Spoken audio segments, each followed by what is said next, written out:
Okay. Oh, because I've prepared something. Are you allowing me to share my screen? Do you Yeah, I mind? will do it. Okay. Yes, please go ahead.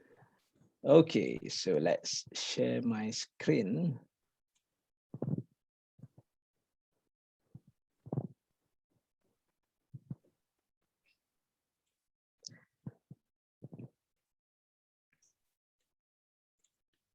Okay, hello and hi everybody.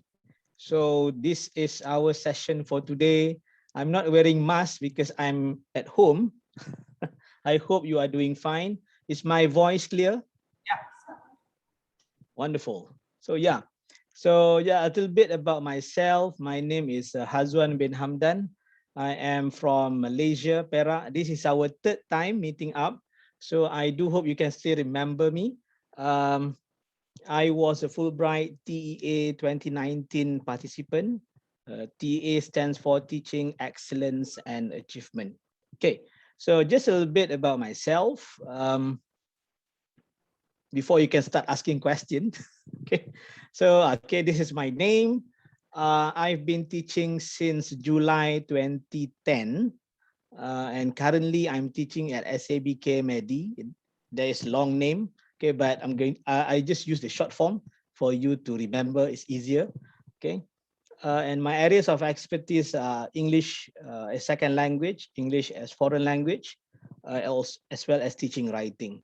Okay, it's not that uh, I'm not expert in other field, but these are my favorite areas, okay, to talk with all of you. Okay, and yes. Let me add a little bit. So, Mm-hmm.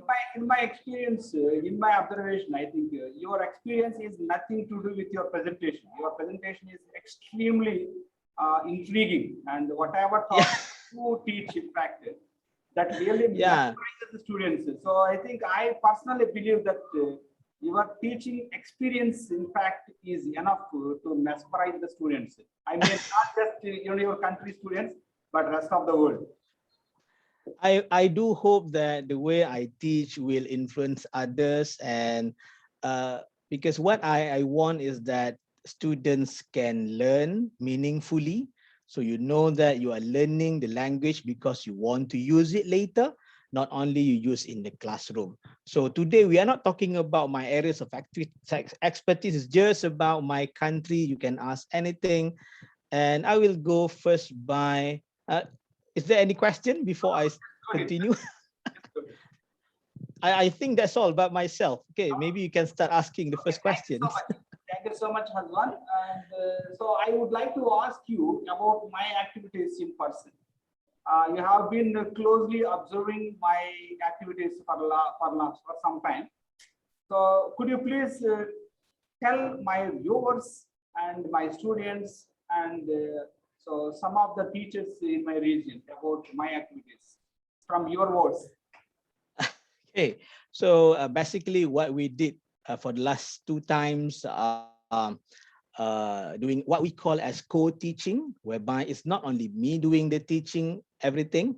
Okay, so it will start with the teacher itself, and then I continue a little bit explaining to the students, and then we do some kind of activities to see whether students get what we have taught for that particular day. So yeah, if I'm not mistaken, I thought about I can't remember the last time, but yeah, all those sessions are very entertaining. And if you can see on our teacher here, his Facebook, he has been connected with a lot of teachers. I'm sorry to Yes. interrupt you. So you may say something about myself, maybe little later, because this full screen I think is much more effective. I think. So Mm-hmm. could you please stop sharing? Could you please stop? Okay.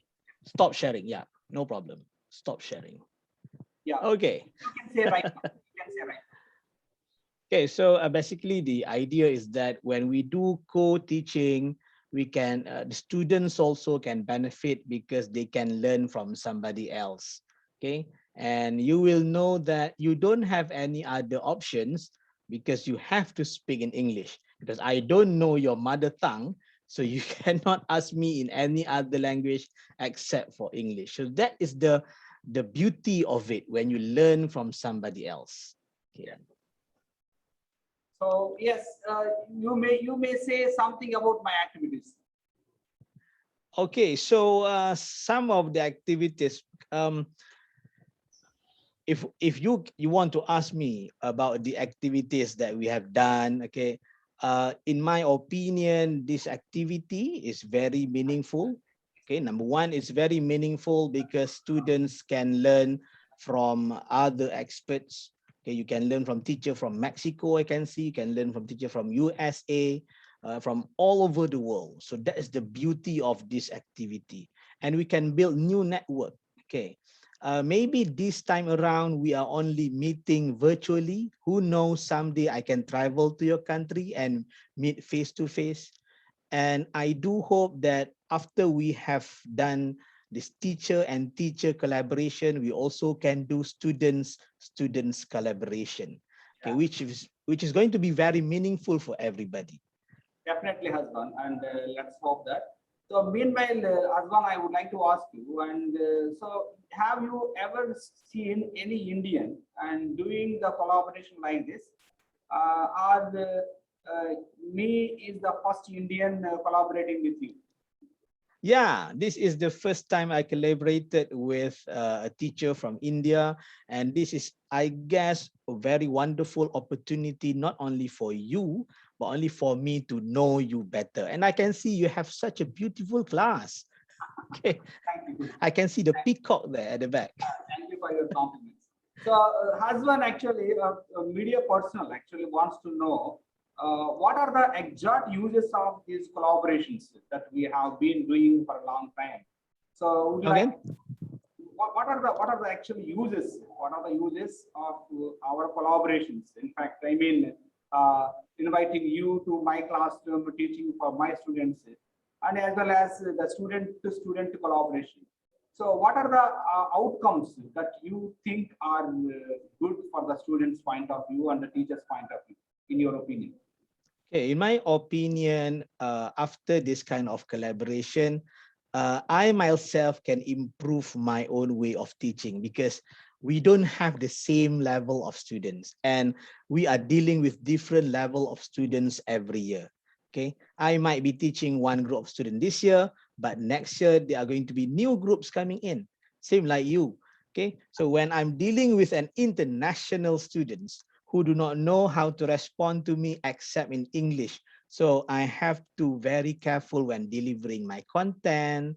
And when after at the end of every activity, we can see students are able to respond to the questions, fulfill the task during the session. So that shows this kind of collaboration should be continued. Yeah, thank you so much for your insights. So let me invite some of my students to interact with you. So who is going to ask the first question?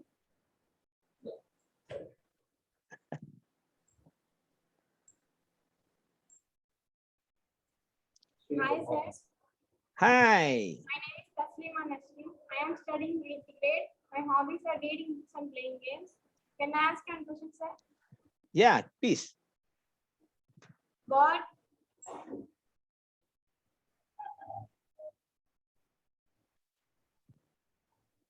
So I think somewhat she got struck with her question. Okay. What topics in English grammar you highly suggest to master in order to speak English fluently? Okay, so that is a very good question, asking about what topics to be mastered if you want to um, master the language. So for me, it's not only the topic itself, it goes two ways. When you want to do speaking, for example, you must practice. So speaking and grammar are two different things. Okay, when you speak, you must practice speaking.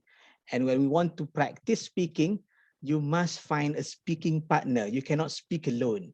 You have to find someone in your class or maybe in your family, okay, to speak, to practice the language. Okay. Besides that, when you want to master this language, you have to love the language itself. You must have the passion to learn the language. Okay. And once, if you want to love the language, you must love the teacher. You must like your teacher first. Okay. Once you have the idea of loving this subject and loving the teacher who teach you, is going to make the process simpler for you to acquire the language. So I guess it's not about topic, it's not about grammar, it's just about practice and keep on practicing. Okay. Thank you, sir. You're welcome.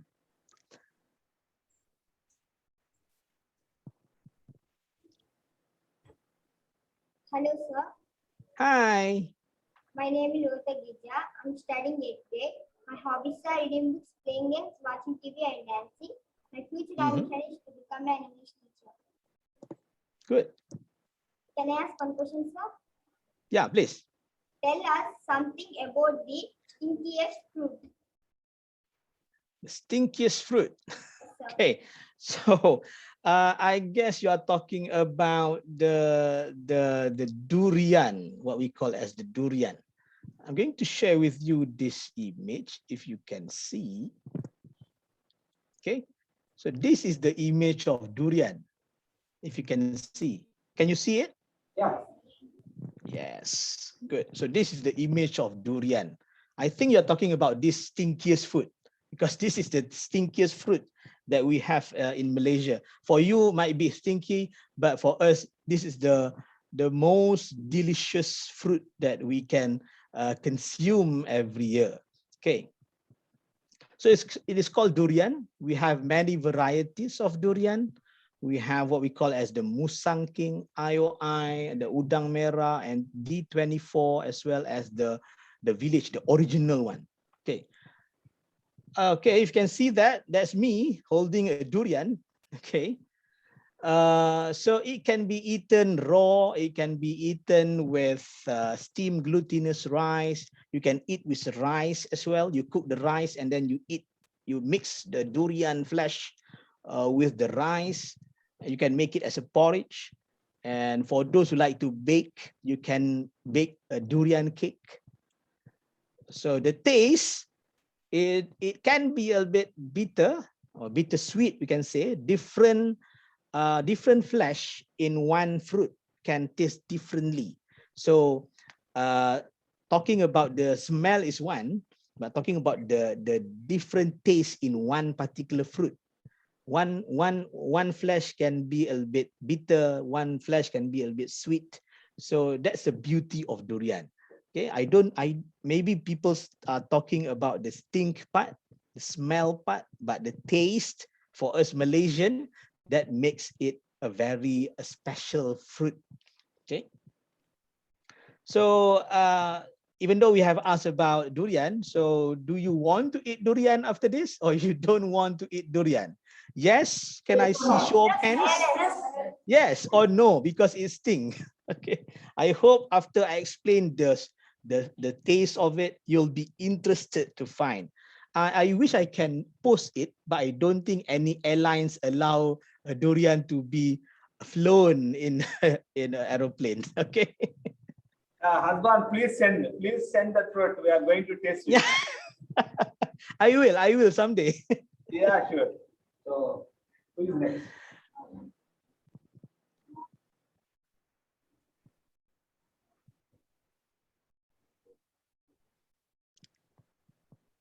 Hi, sir. Hi. My name is Dominic Kanti. I am studying in 8th class. My hobbies are reading books and playing games. Can I ask a question, sir? Yeah, please. Who inspired to you become an English teacher? Who inspired me to become an English teacher? So your teacher inspired me to become an English teacher. So yeah, that's a good question. Okay. So who inspired me to become an English teacher? So that is a very good question, actually. So if I may share this one, okay, wait, I'll share with you.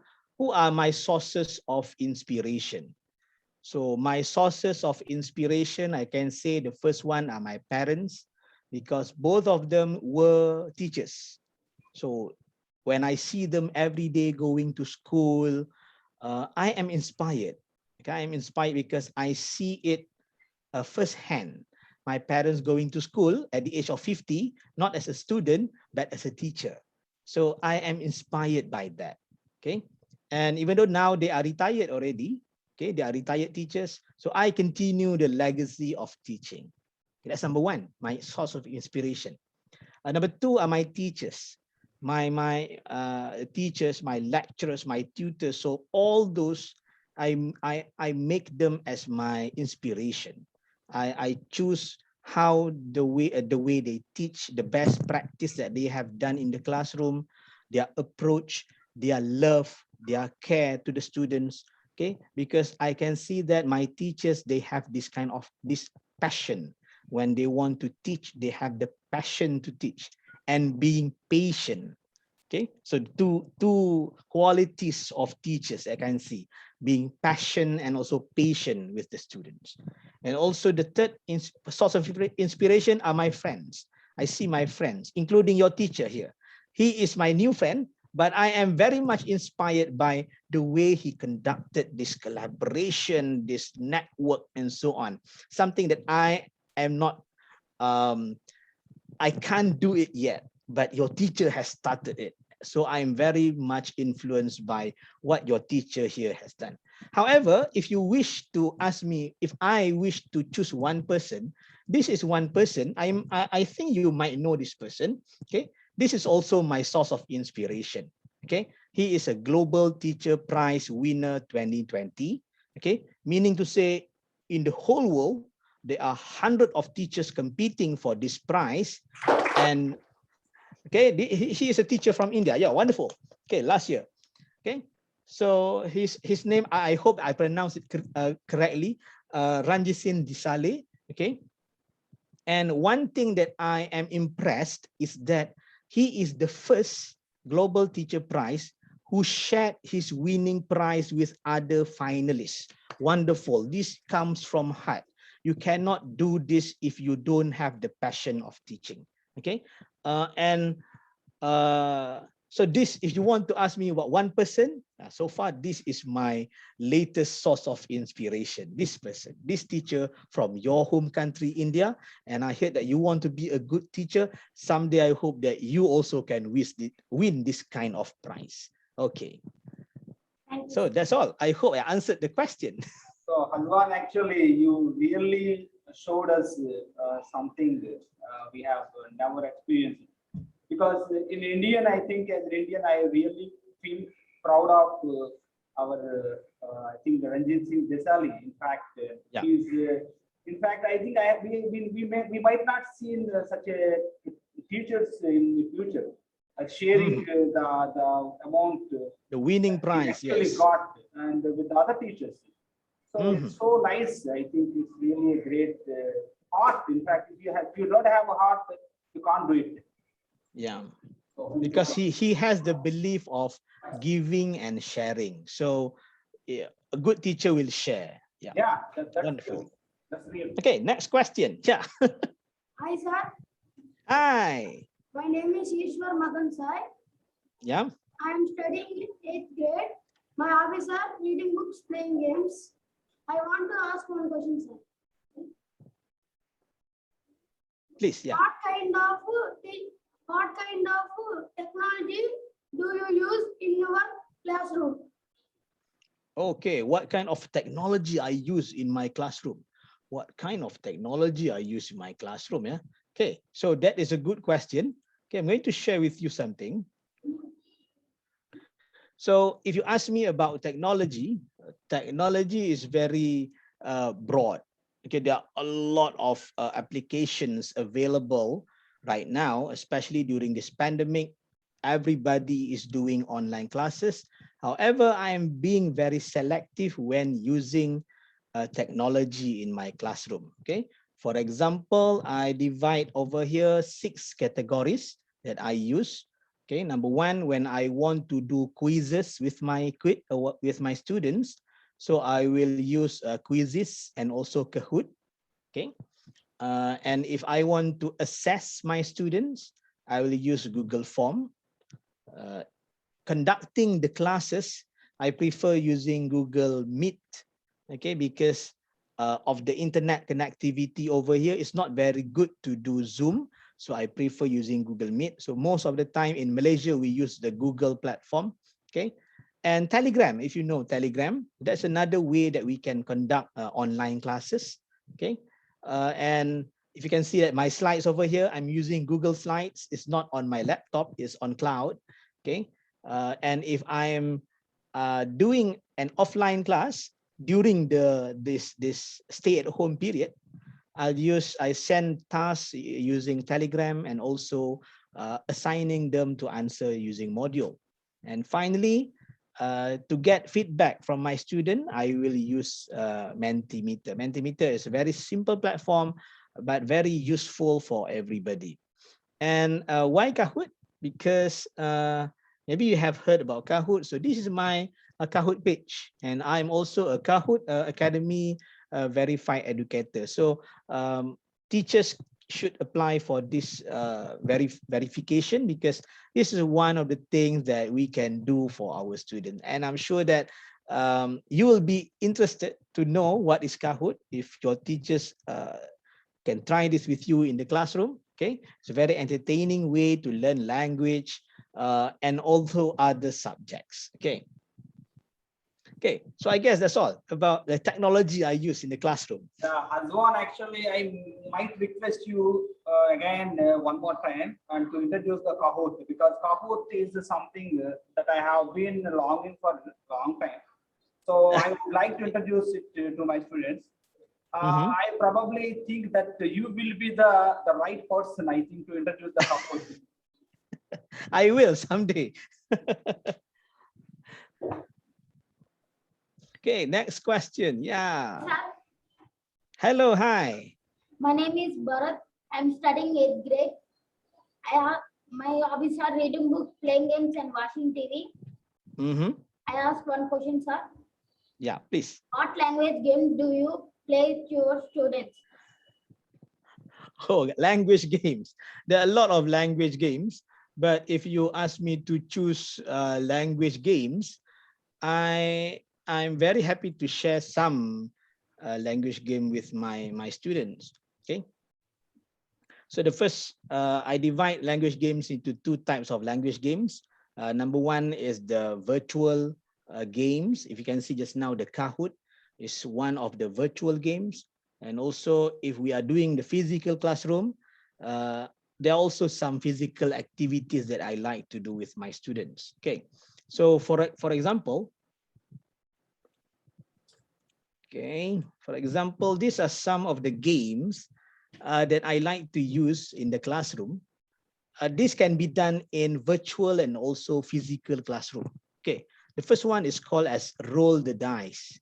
So there must be a picture for this. There must be an image to be used during this activity, and you have to talk about the image that you have seen. Okay, so the teacher will roll the dice. There is a virtual roll the dice as well on Google, if you can find. Okay, you can spin the dice virtually. Okay, so for those who get the number, you have to talk about it, about the picture. Okay, maybe, or you can change to, sometimes I change to a topic. So instead of a picture, they can talk about a topic, personal experience, and any other topic. Maybe the book that they recently read. Okay, and also Kahoot. Kahoot, a very interesting game to be used, online game to be used. Okay, and I convert it into PowerPoint presentation if at that time it is not applicable to use internet. So I change to offline mode. Okay. And then if you know charade, charade is a mime activity where you are going to, the person will read one, will be given a clue, and they have to show some movement, and you have to make the guess what is the person miming about. Okay. And also finally, I like this one, the broken telephone. Broken telephone is a very interactive activity to be used when you want to speak, practice listening and also speaking, because you will pass on a message from one person to another in one line, and the first person should have the same sentence or phrases that the first person at the back got. Okay, so this is a very interesting and interactive activity that I have done with my students. So those are language games that I have conducted. There are many more out there, but yeah, these 4 activities are very good for you to practice your language. Yeah. Okay, so I hope I answered the question.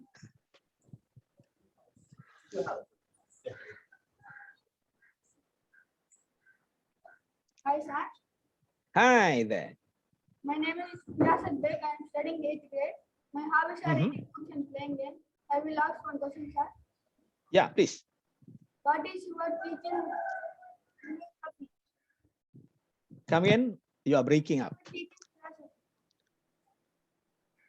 What is your teaching philosophy? My teaching philosophy. Okay, my teaching philosophy. Philosophy is very big issue to be talked about. Okay, so I like the idea that most of you, when you come to the microphone, you introduce yourself and you tell your hobby. That is very wonderful, because I can hear that all of you have different hobbies. Okay, but most of you have playing games as hobbies. Okay. Okay, before I go to my my philosophy. Okay, what's philosophy? What is philosophy? Okay, so these are some of my philosophies in teaching.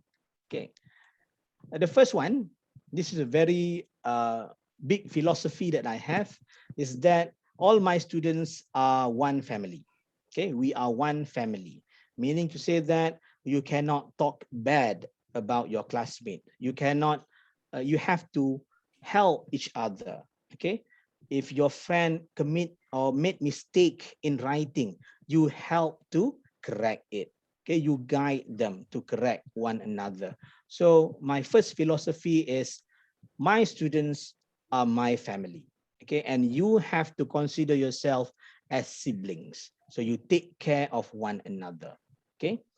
The second philosophy that I have as a teacher is that learning is a process. And you have to know as well that learning is a process. Okay. I don't focus much on end product. If I, for example, if I ask students to write an essay, I want them to write paragraph by paragraph correctly, instead of submitting the essay without knowing the reason for writing it. Okay, so more or less it's about meaningful learning. You learn because you can see the purpose of learning. Okay, that's my second philosophy. My third philosophy is that we need to be ready to unlearn before we learn something new. Okay, this happens most of the time for language learners, especially when we have misconception of grammatical rules. Okay, when we have misconception of grammatical rules, please unlearn and learn the new or the correct grammatical rules. Okay, the most common one is adding ed at the end of past tense verb. So we have this overgeneralization. All past tense must be in ed. And then when your teacher introduce regular and irregular verbs, so you have to unlearn a little bit and learn this new thing, regular and irregularities. Okay, so that is the meaning of ready to unlearn. And the last one, my philosophy is that I can learn from you too. Okay, so indirectly I can learn, directly as well I can learn, because I'm a teacher. I do not know everything. Sometimes you know better than me. You know your video games. I do not know your video games. Okay, I might not be expert in Facebook, for example. You know more than I do. So I also can learn from you, even though you are my students. Okay, and this is very much related to the first one just now, which is we are all family. So when we are all family, we can learn from one another. Okay, so those 4 are my philosophy of teaching. Okay.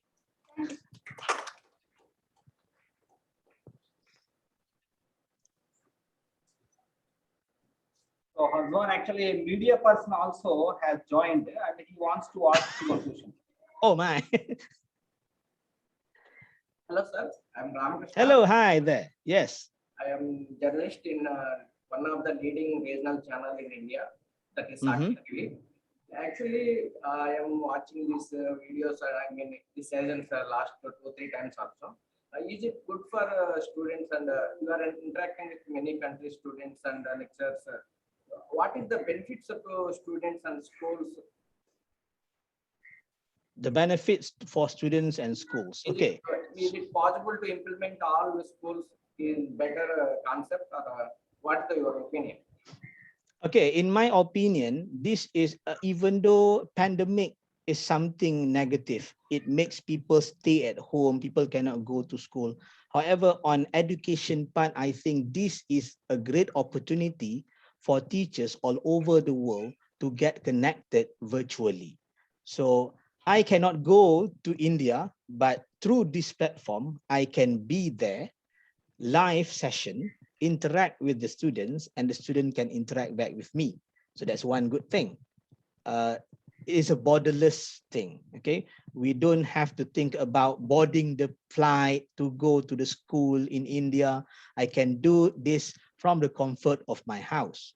Okay, and number two, the benefit is that students will practice using the language because they know that these international teachers do not know their mother tongue. I cannot speak your mother tongue, so there is no other way. I can only explain to you in English, and students have to respond to me in English. Okay, so in English language class, this is a very good way because students can practice from a person who knows the language only. Okay, and the third thing is that if we can make this an official collaboration, for example, a yearly or annual collaboration, we can make we can sign an MOU and so on, an agreement so that we can have how many sessions per year. And this can create a better education climate for the world, because we not only learn about our countries, we not only learn from our teacher, but we learn about other countries from the person itself, and also we can learn, we can share new approaches in language learning as well. So that is, I see, the benefit, the biggest benefit of this kind of collaboration. So what is your opinion on the Indian education system? Will you give any suggestions to education system? That is quite a big a question talking about system, okay, because I don't really study the system of your country. Compare Okay, your country's education system and Indian education system. okay, so based on this collaboration, based on this kind of activity, what I can see is that you have such a good system whereby teacher is able to approach other teachers from other country. I'm sure that I do hope that there are also other teachers apart from him to do the same collaboration. Okay, and based on the students' responses, I can see that the level of English language in your country is very good, because students are able to converse, students know how to use the language. So that is one good thing about the education system in India, I guess. Yeah. Sir, is it your sessions are purely personal or it is the part of a class in your schools in your country? Come again? Type of sessions, your personal sessions or it is a education in your schools, it is the one of the period or a class? So Hazwan, actually, yeah. I think you got it.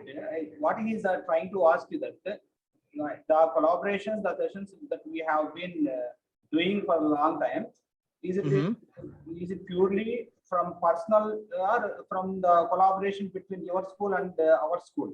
That is what he's asking. Meaning the collaboration itself, about this collaboration?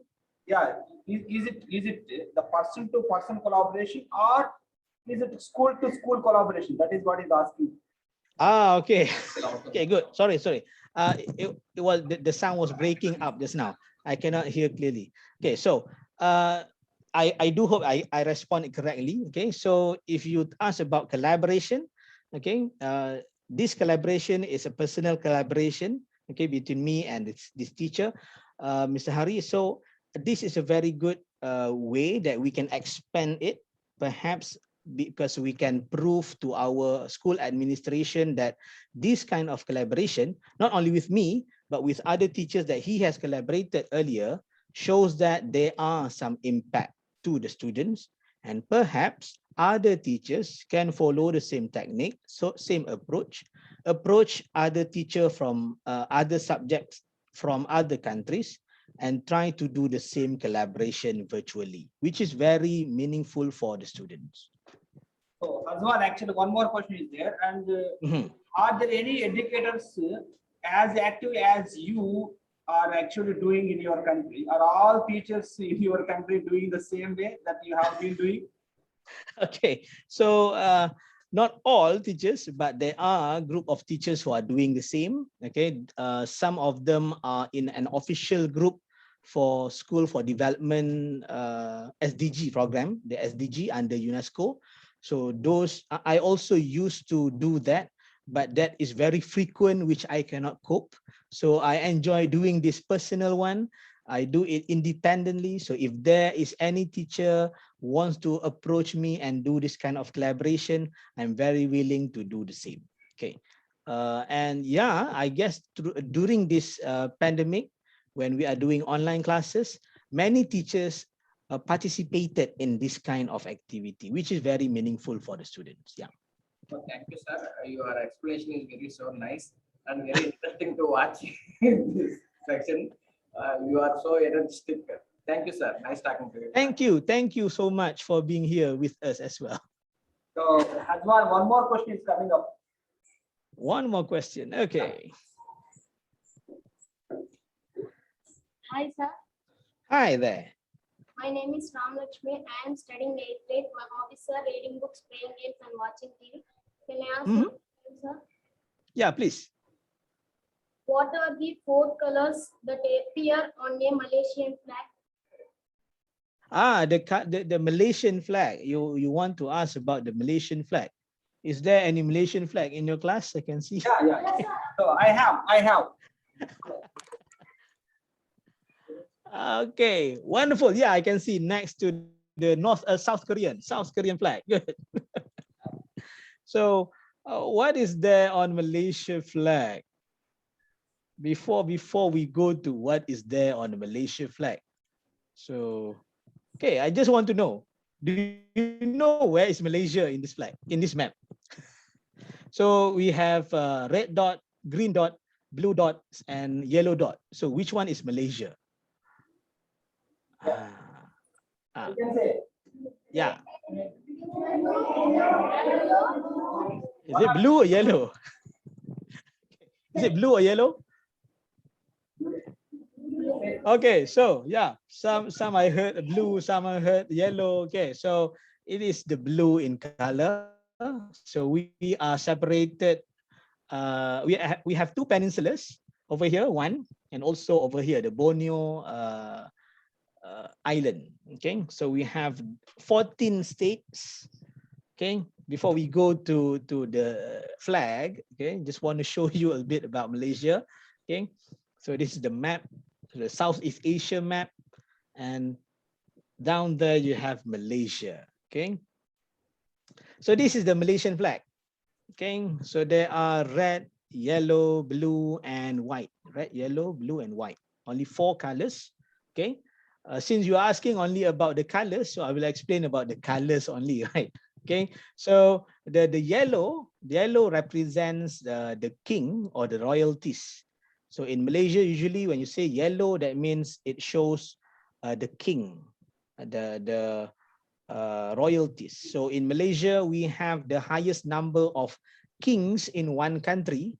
We actually have the 11 sultans, and the sultans will rotate to be the king every 4 years.